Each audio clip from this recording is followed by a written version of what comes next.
पाकिस्तान ने अपने घर में तो शांति स्थापित कर नहीं पा रहा और वो गाजा में शांति स्थापित करने के चक्कर में मुस्लिम देशों को एकजुट करने में लगा हुआ है और इसी बहाने उसे उम्मीद है कि कुछ और भीख में उसे मिल जाए। गाजा में युद्ध विराम की स्थिति के बीच तुर्की में एक अहम बैठक हुई और इस बैठक में कतर, सऊदी अरब, यूएई, जॉर्डन, इंडोनेशिया और तुर्की के अलावा पाकिस्तान भी शामिल हुआ। इस्तांबुल में हुई इस बैठक में गाजा में स्थायी शांति स्थापित करने के लिए मुस्लिम देशों के साझा प्रयास पर चर्चा की गई। बैठक में मुख्य रूप से युद्ध विराम की निगरानी, मानवीय सहायता और सुरक्षा और गाजा में अंतर्राष्ट्रीय बल की संरचना जैसे मुद्दों पर बातचीत की गई। मुस्लिम देश होने के नाते ऐसी बैठकों में पाकिस्तान को बुला लिया जाता है या फिर यूं कहिए कि वो जबरन चला जाता है, लेकिन सबको पता है कि पाकिस्तान की कोई हैसियत नहीं।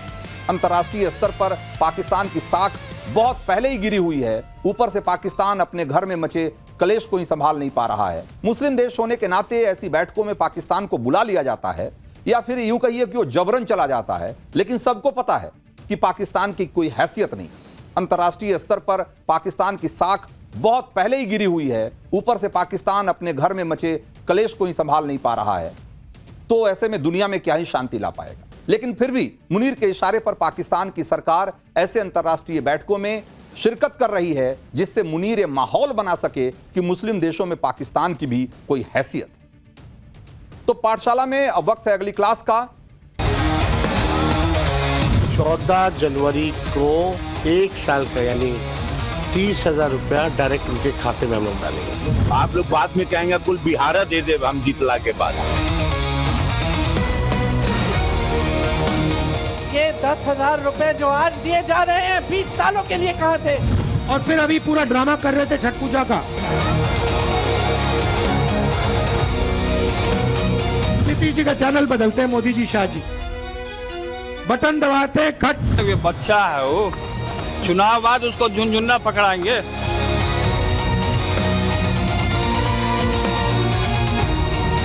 मुझे महिला और उसकी शक्ति के बड़े अद्भुत दर्शन हुए हैं, तो आप सबको आपकी मेहनत रंग लाने वाली है। सरकार बनना पक्का है।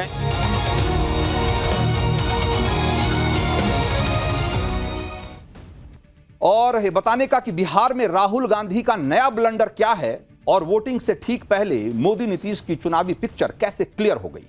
वोटिंग से 2 दिन पहले हड़बड़ी में क्यों है इंडी गठबंधन और इतनी हड़बड़ी में क्यों है कि लालू तेजस्वी को खटाखट वाला ऐलान करना पड़ रहा है। तो बिहार में इंडी गठबंधन के साथ तो एक गजब ही खेल हो गया है। वोटिंग में सिर्फ कल का ही दिन एक तरीके से बचा हुआ है और परसों पहले चरण की वोटिंग होनी है, लेकिन इस वोटिंग से ठीक पहले इंडी गठबंधन थोड़ा अलबलाया हुआ है, घबराया हुआ है, हड़बड़ाया हुआ है। लालू तेजस्वी तो जैसे पैनिक में आ गए। वोटिंग से पहले नए नए ऐलान हो रहे हैं।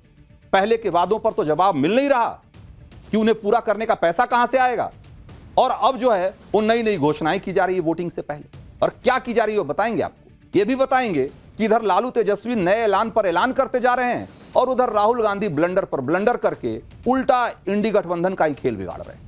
अब राहुल गांधी ने ऐसा क्या कांड कर दिया है ये भी आपको बताएंगे। आपको ये भी बताएंगे कि वोटिंग से ठीक पहले पीएम मोदी ने जीत को लेकर क्या नया फॉर्मूला बताया है। लेकिन पहले बिहार के चुनावी घमासान का एक ट्रेलर देखिए। 14 जनवरी को 1 साल का यानी 30,000 रुपया डायरेक्ट उनके खाते में हम लोग डालेंगे। आप लोग बाद में कहेंगे कुल बिहारा दे दे हम जीतला के बाद। ये 10,000 रुपए जो आज दिए जा रहे हैं 20 सालों के लिए कहा थे और फिर अभी पूरा ड्रामा कर रहे थे छठ पूजा का। नीतीश जी का चैनल बदलते हैं, मोदी जी, शाह जी बटन दबाते खट। ये बच्चा है वो, चुनाव बाद उसको झुनझुना पकड़ाएंगे।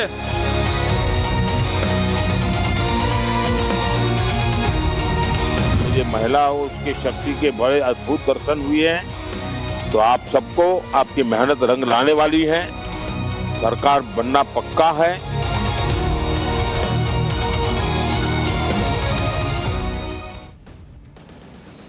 तो ऐसा लगता है कि इंडी गठबंधन का सारा खेल राहुल गांधी खुद बिगाड़ने में जुटे हुए हैं, क्योंकि राहुल गांधी बिहार में पहले चरण का प्रचार खत्म होते होते वही बातें कर रहे हैं जिन पर इंडी गठबंधन की खूब फजीहत पहले ही हो चुकी है। आज राहुल गांधी गया जी में थे और फिर वही बात कह दी कि नरेंद्र मोदी छठ पूजा का ड्रामा कर रहे हैं। एक बार सुनिए आप जरा राहुल गांधी क्या कह रहे हैं। और फिर अभी पूरा ड्रामा कर रहे थे छठ पूजा का। पूरे देश को बताया मैं यमुना में जाके स्नान करूंगा, नहाऊंगा। आपने देखा वहां पे पीछे से पाइप लगा रखा था, साफ पानी नरेंद्र मोदी के नहाने के लिए लगाया गया था। देखा ना आपने? प्रधानमंत्री को नहाना है तो साफ पानी लाएंगे, यमुना के गंध में नरेंद्र मोदी जी नहीं जाएंगे, आम जनता जाएगी। वो पानी उनको पीना पड़ेगा, मर जाए तब भी पीना पड़ेगा, मगर नरेंद्र मोदी के लिए स्पेशल तालाब बनाया जाएगा और फिर वो बिहार के लिए ड्रामा करेगा, आएगा उसमें नहाएगा। तो छठ पूजा वाली बात पर ही इंडी गठबंधन को बीजेपी ने घेरा था, लेकिन राहुल गांधी फिर वही बात कह रहे हैं। आज तो राहुल गांधी ने एक और गजब कांड कर दिया। उन्होंने सेना के अग्निवीरों पर कुछ ऐसा कह दिया जिसका लॉजिक समझ से परे है। राहुल गांधी ने कहा कि अग्निवीर में भर्ती होने वाले 4 में से 3 बेरोजगार हो जाते हैं और जिसे नौकरी पर रखा जाता है वो अमीर घर का होता है। एक बार सुनिए राहुल गांधी को इस पर। क्या किया? रास्ता बंद कर दिया। कहा कि नहीं, सेना में तो हम अग्निवीर लाएंगे। अग्निवीर का क्या मतलब है मैं बताता हूं आपको। 4 में से 3 लोग बेरोजगार होंगे, उनको आर्मी से निकाल दिया जाएगा और किसको रखा जाएगा? अमीर घर के बेटे को रखा जाएगा, जिसकी जान पहचान है उसको रखा जाएगा। और जब युद्ध होगा तो मरेगा कौन? अग्निवीर मरेगा। गोली कौन खाएगा? अग्निवीर खाएगा। और फिर उसके बाद उसको, उसके परिवार को कहा जाएगा कि तुम तो अग्निवीर हो, तुम्हें शहीद का दर्जा नहीं मिलेगा, तुम्हें पेंशन नहीं मिलेगा। तो राहुल गांधी कह रहे हैं कि अग्निवीर में स्थायी नौकरी अमीर घर के लड़के को मिलती है और फिर यह भी कहते हैं कि अग्निवीर शहीद होता है तो उसे शहीद का दर्जा नहीं मिलता।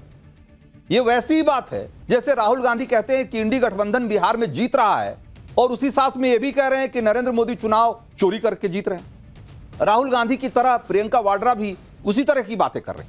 प्रियंका वाड्रा ने महिलाओं के खाते में 10,000 रुपए देने की योजना पर सवाल उठाया। बिहार में प्रचार करने पहुंची प्रियंका वाड्रा ने इसे महिलाओं का मजाक उड़ाने की कोशिश बताया और कहा कि पिछले 20 सालों में योजना क्यों नहीं लागू की गई। एक बार प्रियंका वाड्रा को भी सुनिए। ये 10,000 रुपए जो आज दिए जा रहे हैं 20 सालों के लिए कहां थे?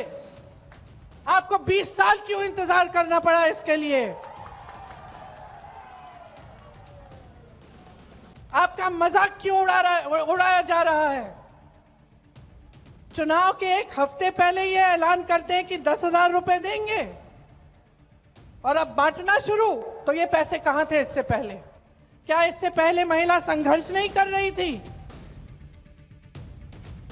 हालांकि प्रियंका गांधी वाड्रा को किसी ने शायद नहीं बताया कि बिहार में पिछले 20 सालों में 1 करोड़ 30 लाख से ज्यादा जीविका दीदियां बनी हैं और वो कोई एक दिन में नहीं बनी, वो 20 सालों में ही बनी और वो सब किसी न किसी तरीके की आजीविका से जुड़ी हुई हैं और किसी न किसी तरीके से सेल्फ हेल्प ग्रुप में जुड़कर अपने और अपने परिवार के जीवन को बेहतर बनाने में लगी हुई।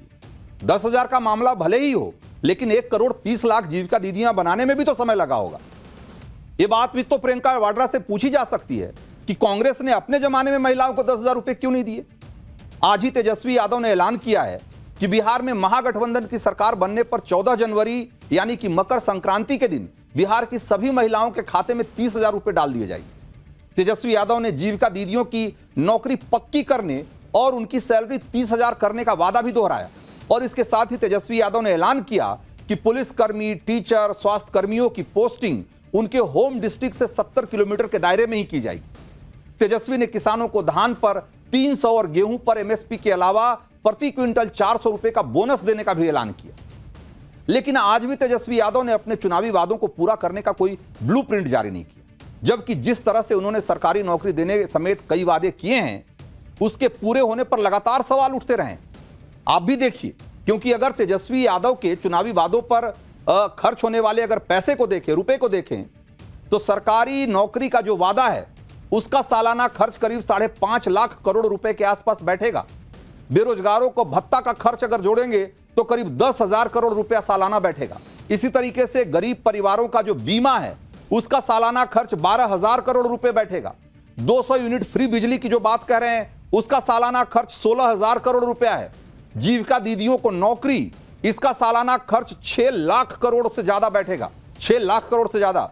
और अगर इस सबको जोड़ देंगे तो अभी तक तेजस्वी यादव ने जितने का वादा कर दिया है ना, उसके हिसाब से करीब सालाना 12 लाख करोड़ रुपए की जरूरत होगी।